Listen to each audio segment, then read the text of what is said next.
হয়েছে, গ্রেফতার হয়েছে, কারাগারে গিয়েছে, কিন্তু কাজ আমরা একদিনের জন্য, মানবতার জন্য যে কাজ আমরা এটা বন্ধ করতে।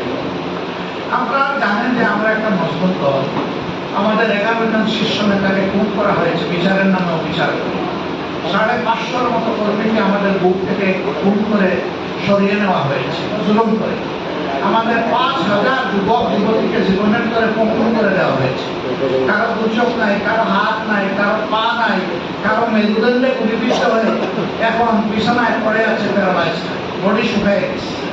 এই সমস্ত যন্ত্রণা নিয়ে আমরা চলছি। অফিসগুলো সব আমাদের বন্ধ করে দিয়েছিল, 1 মিনিটের জন্য খুলে বসতে পারিনি। আমাদের নিবন্ধন কেড়ে নিয়েছিল, প্রতীক কেড়ে নিয়েছিল। আপনারা দোয়া করেন, আমরা আশা করছি আগামীকালকের ভিতরে আমরা প্রতীক এবং নিবন্ধন ফিরে পাচ্ছি।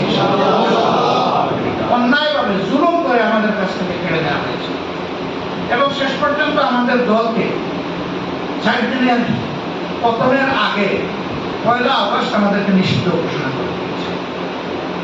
এই আচরণ অন্য কোন দলের সাথে করা হয়। হ্যাঁ, অন্য দলের লোকদেরকে খুন করা হয়েছে, গুম করা হয়েছে, মামলা দেওয়া হয়েছে, আহত পঙ্গু করা হয়েছে, ঘর বাড়িতে আঘাত করা হয়েছে, কিন্তু অফিস তালাবদ্ধ করে রাখে না, নিবন্ধন কেড়ে নেয় নাই, তাদের প্রতীক কেড়ে নেয় নাই, কোন দলকে আমরা ছাড়া নিষিদ্ধ করে।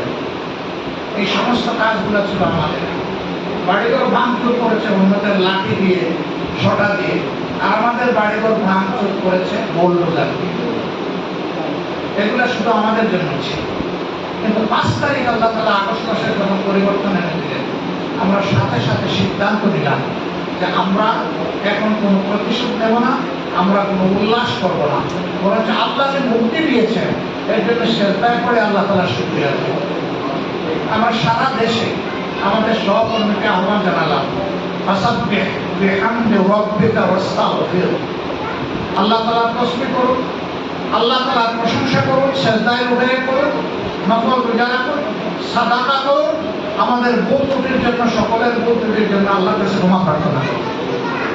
আমরা ওই কর্মসূচিতে চলে গেলাম। মানুষের জানমাল রক্ষার জন্য পুলিশ নাই, সরকার নাই, কেউ নাই।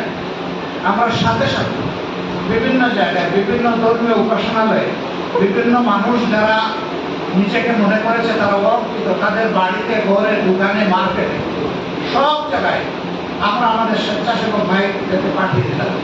দিন রাত 24 ঘন্টা কেটে কেটে তাদের পাশে দাঁড়িয়ে থাকলো 15টা দিন। এরপরে আস্তে আস্তে পুলিশ তাদের দায়িত্বে আসলো। আমরা সরকারকে বললাম, যদি এবার আপনারা চান তাইলে আমরা আমাদের কর্মীদেরকে ঘরে ফিরে আনতে চাই, কারণ একই সাথে পুলিশ